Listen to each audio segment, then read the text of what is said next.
आज मैं फिर से आपके लिए लेके आया हूँ एक हिंदी पैसेज इंग्लिश ट्रांसलेशन के लिए।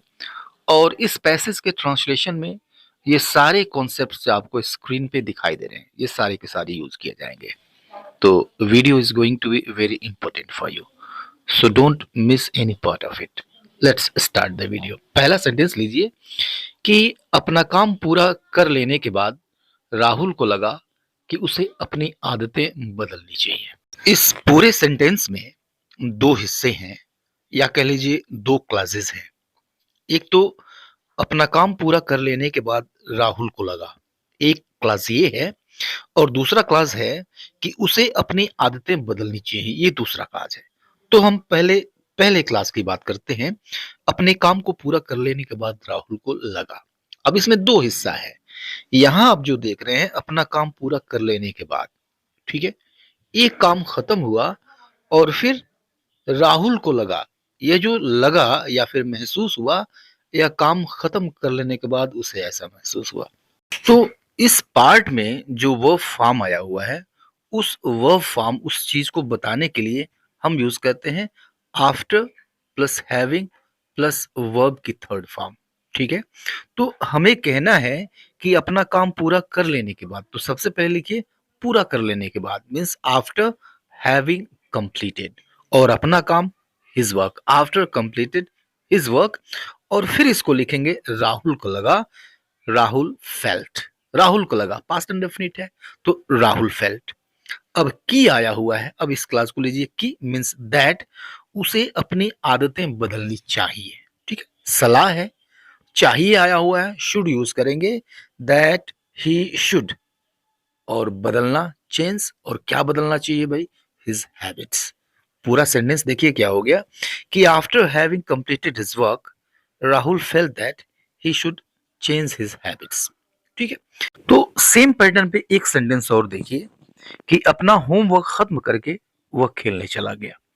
इसमें दो हिस्सा है, क्लियरली साफ साफ दिखाई दे रहा है कि अपना होमवर्क खत्म करके मतलब अपना होमवर्क खत्म करने के बाद, तो यह काम हो गया और फिर वह खेलने चला गया, यह काम बाद में हुआ।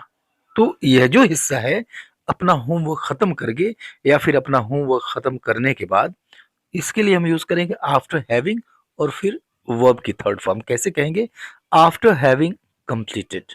और क्या खत्म करने के बाद भाई, तो अपना homework, his homework, after having completed his homework, और वह खेलने चला गया, ही वेंट टू प्ले।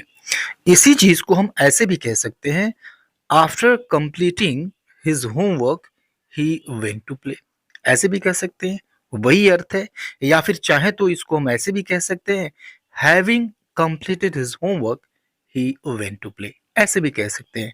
और उसी तरह से इस सेंटेंस को हम ऐसे भी कह सकते हैं, after completing his homework Rahul felt that he should change his habits.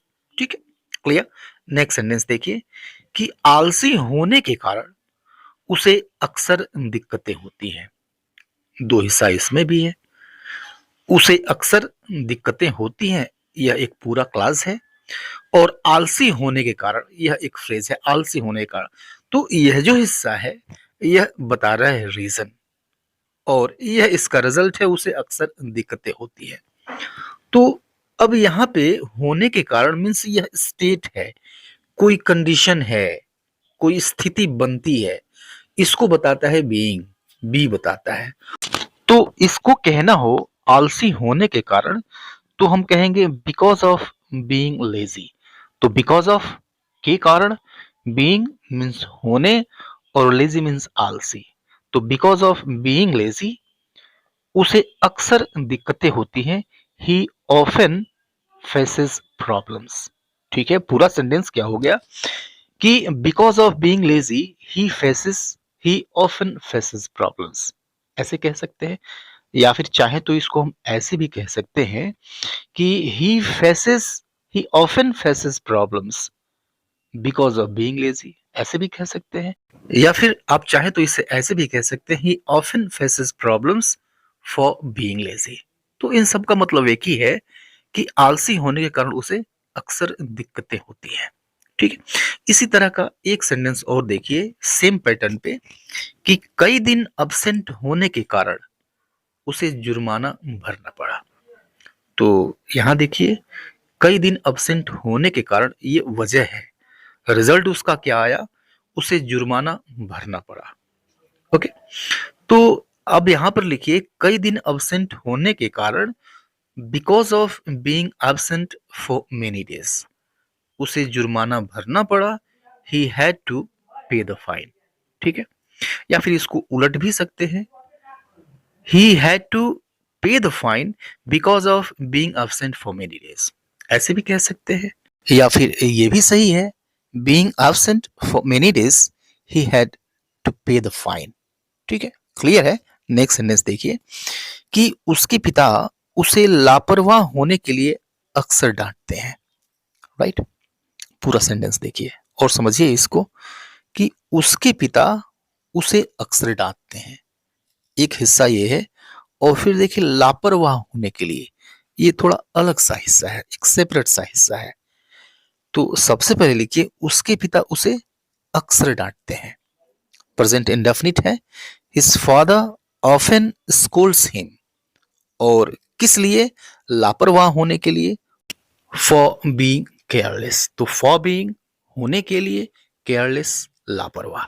पूरा sentence, his father often Scholz him for being careless. Next sentence देखिए कि भरोसेमंद नहीं होने के कारण उसे जिम्मेदारी से भरा काम नहीं दिया जाता।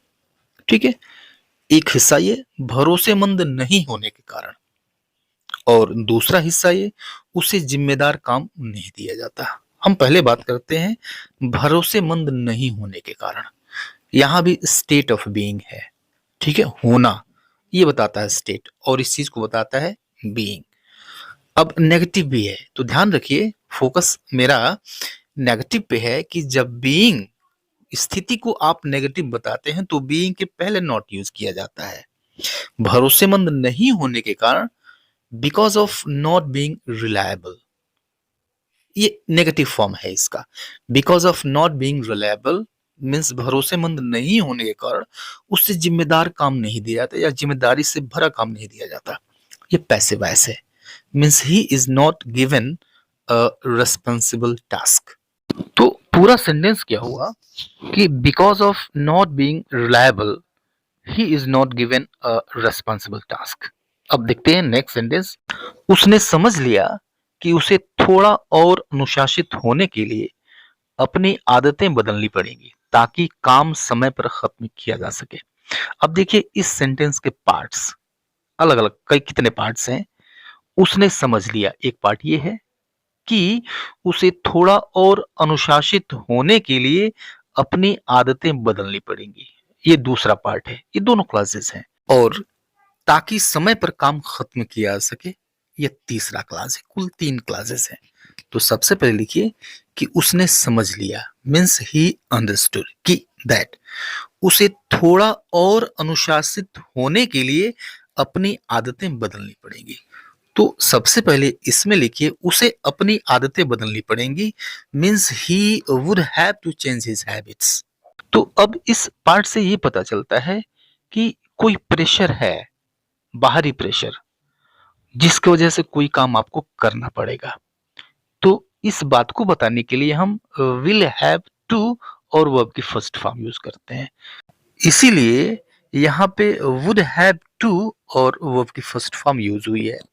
अब चूंकि यहाँ पे ये जो हिस्सा है इस पार्ट में वर्ब पास्ट फॉर्म में आई हुई है, तो विल नहीं यूज हुआ है, विल के बजाय वुड यूज हुआ है।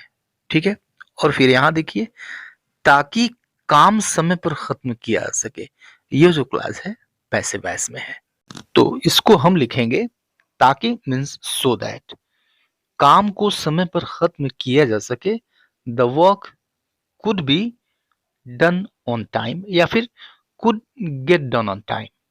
पूरा सेंटेंस देखिए कि he understood that he would have to change his habits so that the work could be get done on time.